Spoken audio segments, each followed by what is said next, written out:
That's great. That was amazing. So yeah, like I said, she's got an incredible story.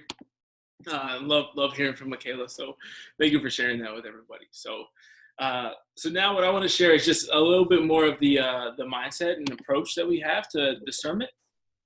And one thing I thought about while I was kind of creating this was like, man, like what kind of examples and analogies can I use? So I'm a big analogy guy. If you've been to any of my talks, Father Caraway alluded to some of them out. Nate talks back in the day, and I'm a big analogy fan, right? So one thing I was thinking of is I was like, who's a really, really horrific decision maker? And I thought of my man, Michael Scott, and in his own words, when he refers to one specific decision that he made, he says that he's made a lot of false promises in his life, but none was more generous than the one when he promised for Scott's tots. So if you guys know, I'm sure there's a lot of Office fans on here as well, is in Scott's tots, Michael Scott basically promises to this whole third grade class that if they graduate from high school, he'll pay for their entire college tuition. And so making that guarantee is a big deal, right? And then it's like 10 years passes and everybody in the office is cracking up and getting on his case for making this promise because he has no money, as most of you know. So having no money is a big issue when you're trying to pay for everybody's college tuition. So, but they bring him in. They're seniors in high school. They're about to graduate. They're all excited. They throw him this whole party. He comes in. They've got a performance for him. They're hyped. They're welcoming him as a hero. And, it's so funny that they all went and did it. They had a 100% graduation rate. It was an inner city school. But they had a 100% graduation rate because they knew what was waiting for them on the other side of this. And he shows up, and instead of giving them, he tells them, in a very indirect and soft way, as only Michael Scott would, that he's not going to pay for their college tuition. And instead, he's brought chargeable, I think it's like rechargeable battery packs for a laptop, right? Like that was their consolation prize, even though they held up their side of the bargain. And one thing that I think is really interesting about the way that a lot of people approach the sermon, I've had a lot of conversations with people that I've been either discipling or friends with or family members, is that we approach God as if God's going to do that same thing to us. We approach God like God's promises us this big, wonderful life. Like he knows what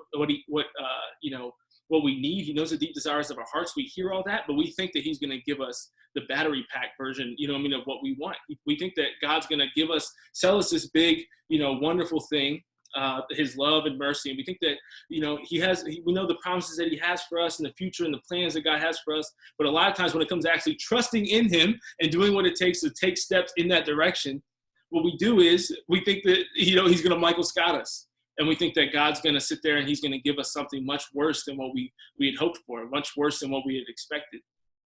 One thing I love about that analogy is that the kids really went to work. Not only did they all graduate from school, but they all went and worked hard so they could get into good schools. And just to think about the faith and trust that they put in Michael Scott, which obviously is a horrible person to put your trust in, but how much are you really putting your trust in God? That's something that I want you to think about tonight, is because Jesus, we look at it, one of my favorite analogies is that Jesus is our king. We know that that's not an analogy, but that Mary is our general, in this battle between good and evil that we have on earth. Jesus is the king and Mary's like our general for this battle and this fight that we have in the church. And as a king, I think a lot of times we don't take time to think about what it means because we don't have a king now, right? We have a president. But when you think about when you had a king and what it meant to be a king, like you don't question the king, you don't doubt the king, you don't, you just trust him. You do what he says and you follow his lead, especially when you have a good one, right? When you think, if you've ever seen movies or documentaries, you've ever seen the Bible documentary that they showed on the History Channel, that like when King David was around, people loved him. They followed him. The whole situation with Bathsheba and Uriah, like Uriah was so dedicated and loyal to David that he wouldn't even sleep with his wife when he was coming home, when he was brought home from battle to cover up David's sin. And to think about the loyalty that you have to have and the commitment that you have to have to somebody in order to do that is really serious.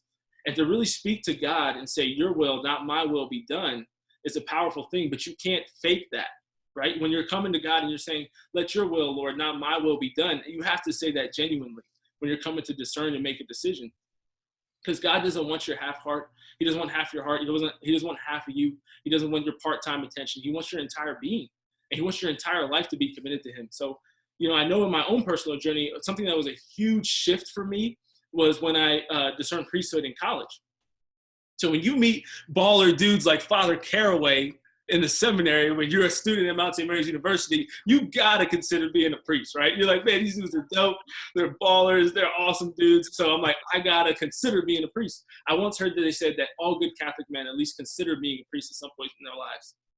And I took that to heart, and I didn't really understand what it meant. I didn't really understand what it meant at the time, but over time I thought about it more and more, and I was like, wow, I really get it now. Because it comes back to that king idea, that Christ is the king of my life.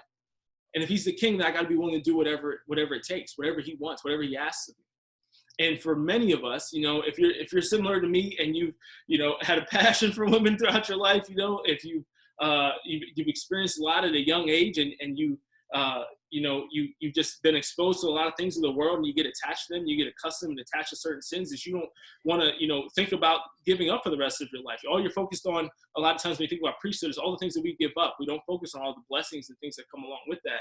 And more importantly, the fact that your true joy and true peace can only come when you're doing God's will for your life. But I thought about it more and more, and I was like, okay, I'll give it some consideration. So, during some of my time in college, I really prayed about it and thought about it, until I came to a peaceful decision that I didn't feel like it was what God was calling me to, at least at that point in my life. And it changed everything for me, because that was the last thing that I was really holding on to. That was the last thing that I was like, Lord, I'll go out there. I'll be a missionary in a third world country.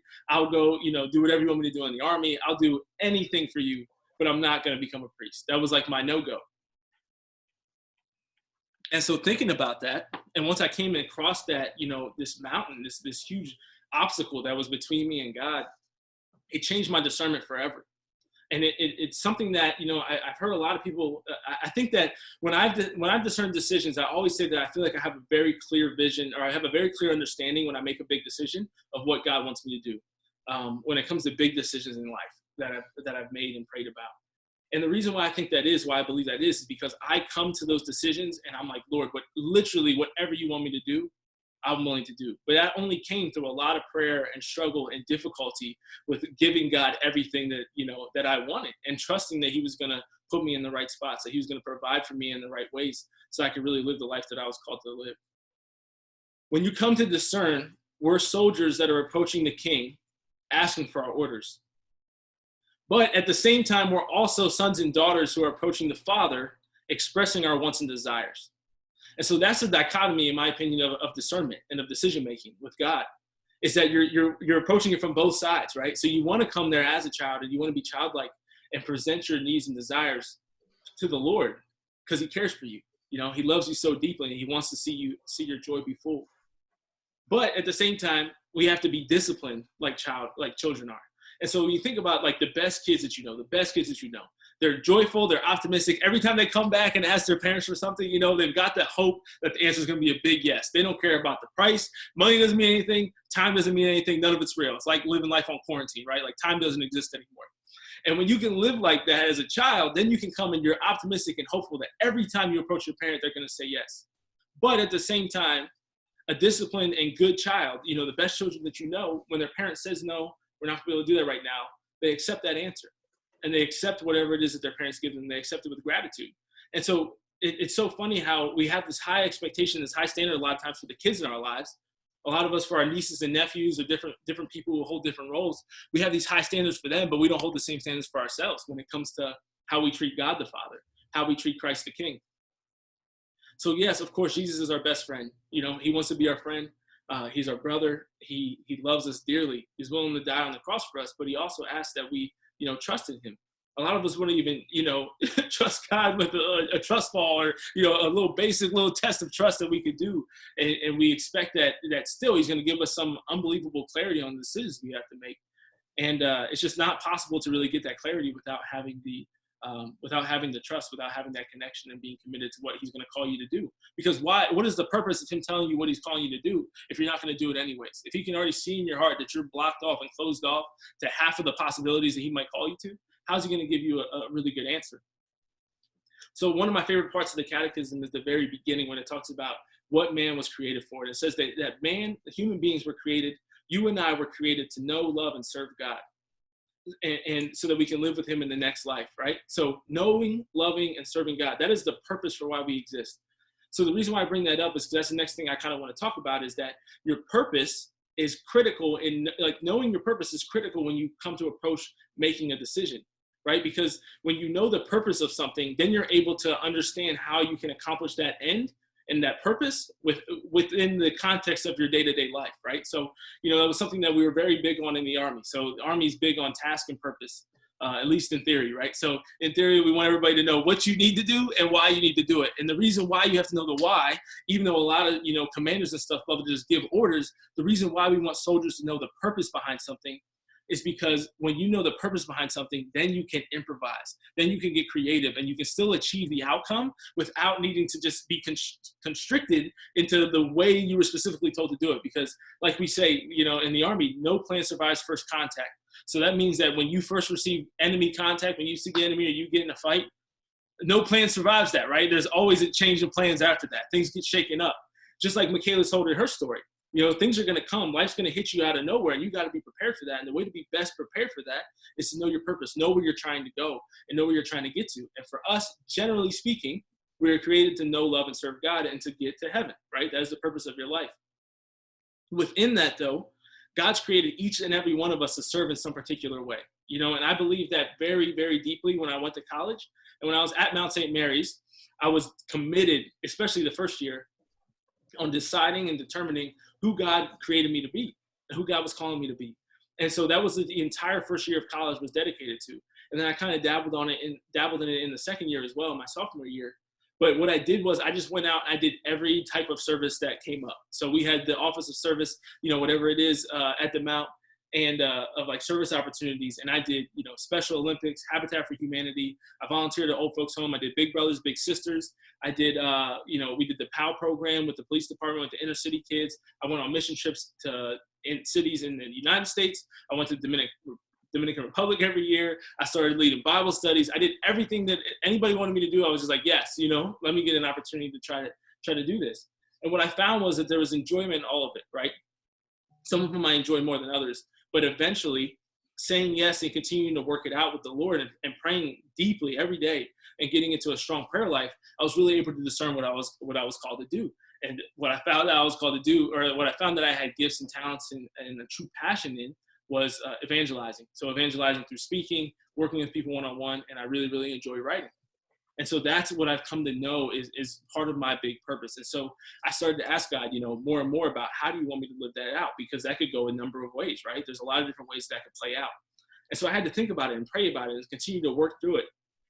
But one of the beautiful things, one thing that Matthew Kelly shares, I think it's in Rhythm of Life, is that one of the ways you can really know when you're in your zone, when you're in something that you're called to do, is when you experience a deep joy while doing it, but also when you experience this carefree timelessness. Right? So you remember back to being childlike, you remember being a kid and there's stuff you could do. For me, it was both playing PlayStation and, playing basketball and being at the beach. Like there was times where you just experience like time doesn't exist anymore, right? You're just experiencing this flow and you're just enjoying life and time just flies by. And so what is that for you as an adult, right? As you grow older, those times definitely decrease, right? You remember high school, there was no carefree timelessness all day long from the first bell rang to the last bell. There was no timelessness, right? It felt like every second was 10 minutes. And so that kind of dwindles over time, right? You experience less and less of that. And so what is it for you now that kind of gives you that? And that's what I was looking for. When I went through all these different service opportunities and things, I had to figure out, what is it that I'm called to do? How am I called to serve? And how can I really impact the world and impact the church on the biggest level? And that served me so greatly as I've continued to discern different things in my life and work through different questions. And as I, decided to go into the Army and discern, okay, God, like I have this vision. I know what my gifts are. I don't really see how those are going to be used in the Army, but teach me, tell me what you want me to do in the Army and I'll go do it. And exactly what I felt like he was calling me to do, I ended up going to do during my time there. And I knew when it was time to leave that it was time to go. And then obviously this past summer, last year in 2019, as I was getting out, it's like, all right, what do I do now? How do I go as an infantry officer in the Army to now being, doing any type of Catholic evangelization? And it's definitely not clear to see the bridge. But one thing that I tell people, and one thing that was, frustrated a lot of my family or friends that had their opinions on what I should do or what I shouldn't do, interviews I shouldn't take, interviews I should take. One thing that, really drove me and gave me a lot of confidence and peace was that I knew that God knew that I was all in to whatever he wanted me to do, whatever he was calling me to do. And when I know that God's going to give me the clarity that I need, so long as that I'm putting myself in a position to actually hear those things, right? And so there's three big things that, Father Mike, as Michaela referred to earlier, Father Mike Schmitz talks about when it comes to understanding and knowing the will of God. And so I just want to talk about those three real quick before I pass it off. And the three things that these things have changed my life is, for sure, I heard them, I think, at Seek 2015. And the first one is, did I pray today? So do you have a daily habit of prayer? Are you praying? It's so amazing to me when people come to me and they're like, oh, Nathan, I'm trying to figure out this. And what should I do? What should I do? And it's like, have you been praying about it? No. What are you doing? Why are you asking me? You haven't even asked him, and you want to come ask me. I'm a dummy. You know what I mean? Like, don't come. You're not going to ask the Lord, the God of all creation. Then what are you doing coming to ask me? I'm just a goofball. You don't need to ask me questions like that. You're not going to ask him. I'm not going to know anything he doesn't know. So make sure that you're praying every day. You have to have a deep life of prayer consistently going on. And that's how you're going to start to hear God's voice in your life. Give him a chance to speak. If you're not giving him a chance to speak to you in the classroom of silence, then how are you expect to hear anything? Doesn't make any sense. So the second one is, are you in a state of grace? So being in a state of grace is huge. So what that means is that you've been to confession somewhat recently, right? So for all of us, we're all sinners. We're all horrible. If you're like me, I've gone to confession, I think, every 2 weeks at least for the last 7 or 8 years of my life. But I'm a big confession fan. And I think everybody should be. It's a sacrament. It's a way that God gives us grace and his mercy. I don't personally understand when people aren't big fans of confession. I understand that it's uncomfortable. I've had some horrific confession experiences with priests that I've known and had to go and confess the same sins over and over and over again. But that's part of being an adult. That's part of being mature. That's part of being grown in your faith. And God needs mature soldiers in his army. And what we're doing in the battles here that we have to face on earth. You guys see all the despair and pain and suffering that takes place in the world. God needs some strong soldiers. We need some saints today. And saints didn't, for a time maybe, and there was times definitely where they didn't feel like it. There's times where they said, oh, I don't want to go to confession. And I'm really dreading going. But they still went, it's just like people experience fear. Soldiers experience fear. Police officers, firefighters, they experience fear. Nurses and doctors going to work right now, they're experiencing fear, but they're still going to do it. That's why we hail them as heroes and praise them and thank them for what they do. So if you are striving to be like the Lord, and think about this past week being Holy Week, that's why I love the agony of the garden, because that's where Jesus shows me that he was so afraid and so anxious and stressed out that he literally sweat blood out of his pores. I've never been nearly that scared in my life. And I've definitely never been that scared of confession, because nothing bad ever happens in confession. So it's irrational fear that you just need to get over it. Just get over it. Here's the step to getting over your fear from confession. Just go and get it over with. It's simple. Just do it. Okay, there you go. So boom. Now we got that set aside. So you're going to go to confession. Take your butt to confession. Make sure you're praying every day. And then the third thing that you're going to do is, am I doing my daily duties? So Father Mike talks about doing your daily duties, where he says that, every day we have stuff that we're called to do. You're either a student, you might be a worker, you might be a mom, you might have a job, whatever it is that you're called to do. Are you doing the things that you're called to do in that time? You can't be neglecting your responsibilities, just pushing everything off on other people and not taking responsibility for your life and think that God's going to give you the information to take more responsibility in your life. It doesn't make sense. God says that to whom much was given, much is expected. And to the one who has, more will be given. And to the one who doesn't, even what he has will be taken away. God wants to see you taking care of what you're already taking care of before he's going to be able to take you to a next level, to a deeper place with him, and give you more responsibility in the church. So you have to be willing to do what you're in charge of doing. Again, this comes back to maturity, right? We're supposed to be good children to God the Father. And good children do their chores. Good children do the things that they're called to do. They do their homework, and they do it well. They do everything for the glory of God, and we're called to do that each and every day. There's things that I hate doing, there's things that you hate doing, but we're called to get over it. So make sure you're praying every day. Take your butt to confession when you can, not during quarantine, stay home. But also make sure you're taking care of your responsibilities and doing what you're called to do. And don't treat God like Michael Scott. If you take one thing away from this tonight, don't treat God like Michael Scott. All right? You need to do what you're called to do and trust that God's going to give you great things. He's got wonderful things planned for each and every one of us. And I really encourage you, and just want you to experience the joy and peace that come from living in his will. I've deeply experienced the joy and peace that come from that, and I've fallen away from that horribly, terribly far away, and I've experienced the pain and the suffering that comes from emotionally, spiritually, mentally, physically, that comes from being far away from God. And, I've experienced both. I've experienced both this year. I've experienced both last year. It's not worth it. It is worth it to go forth and do those three things. Take care of your life, take care of your soul, be a good steward of the life that God's given you so that you can live a life full of joy in this life and in the next. So with that, I'm going to wrap up and pass things over to my man, Father Caraway. So Father Caraway, if you guys weren't on here earlier, my man was